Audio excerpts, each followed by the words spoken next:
Good morning friends. आज हम एक और क्वेश्चन लेके आए हैं, क्वेश्चन नंबर 7।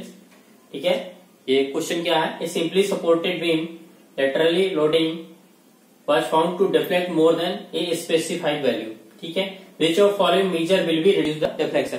एक कोई बीम है, ठीक है, उस पर लिटरली लोड लग रहे हैं, ठीक है, तो उससे कुछ डिफ्लेक्शन हो रहा है। तो वो बोल रहा है कि जो डिफ्लेक्शन हो रहा है वो एक स्पेसिफाइड वैल्यू से ज्यादा है, मतलब जहां पर ये यूज होना है उस यूज के हिसाब से जो डिफ्लेक्शन होना चाहिए उससे ज्यादा हो रहा है। तो हम इस बीम में ऐसा क्या करें कि वो डिफ्लेक्शन कम हो जाए। ठीक है, first option, increase the area moment of area, increase the span of the beam, select the different material having lesser value of modulus of elasticity, magnitude of the load to be increase. ठीक है, तो हम consider करते हैं एक simple supported beam है ये। ठीक है, एक कोई डब्ल्यू लिटरली लोड लग रहा है।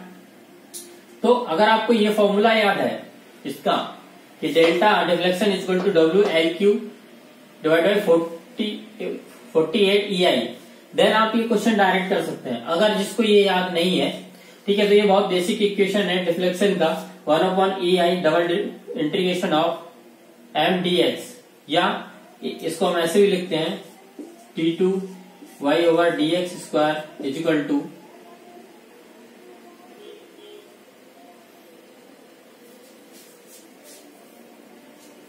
m/EI। ठीक है, तो यहां से अगर हम इसको निकालना चाहें डिफ्लेक्शन, तो इसको इंटीग्रेट कर दीजिए। तो इंटीग्रेट करेंगे तो क्या आएगा, dy/dx, सॉरी इसको हम लिख देंगे, इसको हम लिखेंगे d2, यहां देख लेते हैं, d2y is equal to m/EI into dx square. ठीक, तो एक बार इसको इंटीग्रेट करेंगे तो क्या आएगा, integration of dy is equal to integration m/EI into dx plus c1, एक कांस्टेंट आ जाएगा। एक बार और इंटीग्रेट करेंगे तो क्या आ जाएगा, dy का आ जाएगा y is equal to double integration m/EI dx plus cx plus c2। ठीक है, तो अब इस इक्वेशन से हम देखते हैं, ये हमारी डिफ्लेक्शन की इक्वेशन हो गई। ठीक है, तो ये हम डिफ्लेक्शन क्या लिख सकते हैं, इज प्रोपोर्शनल टू, क्या है, is inversely proportional to E, also inversely proportional to I। ठीक है, मॉडुलस ऑफ इलास्टिसिटी अगर हम बढ़ाएंगे, ठीक है, तो डिफ्लेक्शन हमारा घटेगा। लेकिन क्वेश्चन में क्या पूछा है, क्या बोला है, increase select the different material having laser. अगर हम इसको कम करेंगे तो ये बढ़ेगा, तो ये हमारा ऑप्शन गलत है।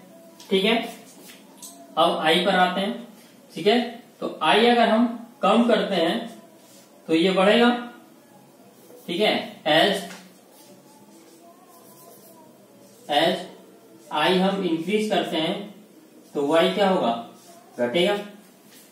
तो इधर देखिए, increase the area moment of inertia, increase किया तो वाई घटेगा, वही हमें चाहिए, why reduce deflection, so option 1 is right. ठीक है, अब आप लोग बोलेंगे सेकेंड और फोर्थ कैसे चेक करेंगे, तो increase the span of the beam. ठीक है, ये देखिए आपने एक्स, यहां ये एक्स है ना, एक्स में कुछ वैल्यू स्पैन की ही रिफ्लेक्ट हो रही है। तो देखिए एक्स इस इक्वेशन में डायरेक्टली प्रोपोर्शनल है। अगर एक्स आप बढ़ाएंगे तो वाई की वैल्यू बढ़ेगी। तो यहां बोला इंक्रीज करेंगे तो वाई बढ़ेगा, इसलिए ये भी गलत। बचा magnitude of the load to be increase. अगर मैग्नीट्यूड लोड को बढ़ा देंगे आप डब्ल्यू, तो कहीं ना कहीं एम में एक डब्ल्यू का कौन फैक्टर आएगा। ठीक है, मोमेंट है डब्ल्यू इंटू एक्स, इस तरीके से आएगा कुछ। ठीक है, या इस रिएक्शन से जब आप एम लिखेंगे किसी एक आर्बिट्री सेक्शन के अबाउट, तो दिस रिएक्शन इंटू दिस, तो ये रिएक्शन किस पे डिपेंड करेगा, डब्ल्यू पर।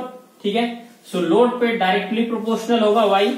ठीक है, तो लोड बढ़ाने से हमारा वाई बढ़ जाएगा, जो कि हमें नहीं चाहिए, तो ये भी हमारा गलत हो जाएगा। ठीक है, तो इस इक्वेशन से आप ये फाइंड आउट कर सकते हैं। तो इसका सही आंसर क्या हो गया, increase the area moment of inertia.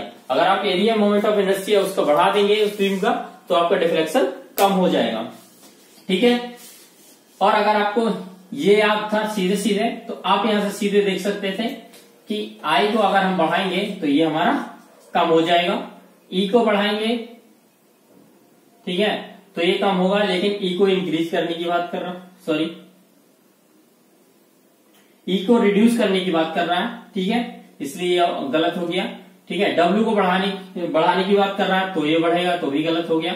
L को बढ़ाने की बात कर रहा है, ठीक है, तो भी ये क्वेश्चन के अकॉर्डिंग गलत हो गया, ठीक है। तो अगर आपको ये फॉर्मूला याद है तो आप ये डायरेक्ट भी कर सकते हैं, अगर नहीं भी याद है, ये बेसिक फॉर्मूला अगर आपको आता है तो भी आप इस क्वेश्चन को कर सकते हैं, ठीक है। अगर इस क्वेश्चन में कोई डाउट हो, ठीक है, तो आप पूछिए, कमेंट बॉक्स पर लिखिए, ठीक है, हम ट्राई करेंगे आपका डाउट सॉल्व करने की। Thank you very much.